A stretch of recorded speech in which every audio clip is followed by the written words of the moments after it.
Hey there and welcome. Today, we're going to tackle a super common kitchen mystery. What in the world do you do when your beautiful liquid honey turns into a solid, crunchy block? If this has happened to you, you are definitely not alone, and the solution is surprisingly simple. So let's dive right in. We've all been there, right? You go to grab the honey for your tea or maybe to drizzle on some toast, and this is what you find. It's bumpy, maybe it's even rock hard, and your first thought is probably, oh no, it's gone bad. But hold on, the absolute first thing to know is do not throw it away. I repeat, do not throw it out. Your honey is perfectly fine, and it's actually incredibly easy to bring it back to that smooth, liquid gold we all love. This is a totally normal thing, and believe me, it's an easy fix. So why does this even happen in the first place? Well, to really understand the fix, it helps to know just a little bit of the simple science behind it. You know, what's fascinating is that crystallization is a completely natural process. It happens when glucose, that's one of the main sugars in honey, starts to separate from the water. So far from being a bad thing, it's actually a sign that you've got the real deal, authentic, raw honey that hasn't been overly processed. And get this, there are over 300 different types of honey in the world. Can you believe that? The specific kind of nectar the bees were collecting creates all these different properties, and that directly affects how fast your honey is going to crystallize. Some form big, coarse crystals, others are super fine. So what are the main things that kick this whole process into high gear? Well, it really just boils down to the type of honey and cooler temperatures. You've probably noticed it happens way more in the winter months, right? And of course, given enough time, pretty much all raw honey will eventually decide to crystallize. All right, let's get to the good part. The solution.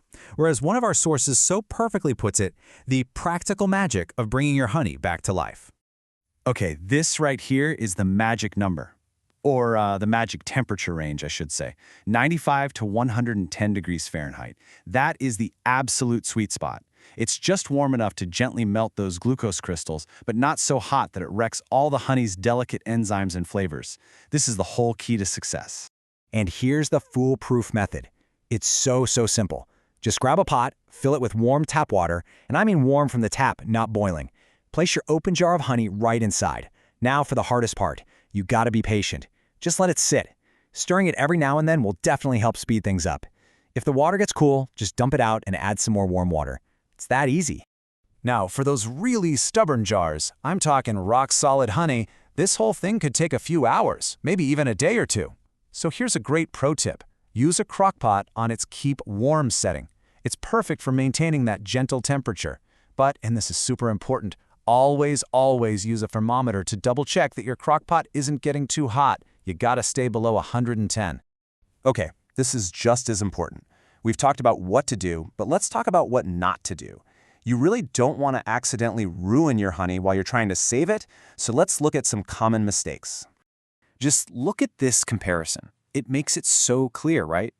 Gentle heat keeps all the good stuff, the enzymes, the delicate flavor, the beautiful color. But high heat, anything over 140 degrees, it essentially cooks your honey. It destroys those beneficial properties and can even scorch it, giving it this awful burnt taste.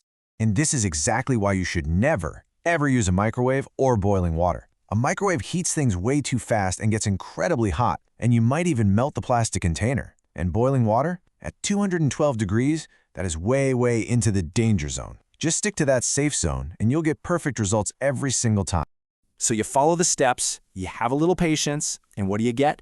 Well, you get a result that honestly feels a little bit like magic. I just love this quote from Sherry Castle. It perfectly captures that super satisfying moment when you see your honey, once hard and lumpy, go back to its beautiful, smooth, liquid state. It's such a simple trick, but wow, the result is just wonderful. So if there's one thing you take away from this, let it be this. When your honey crystallizes, don't look at it as a problem. See it as a feature, a sign that you've got some good quality natural honey on your hands. And now you know exactly what to do. So go check your pantry. I bet there's a crystallized jar in there just waiting for you. You've got the knowledge, you've got the practical magic. So, are you ready to go rescue your honey?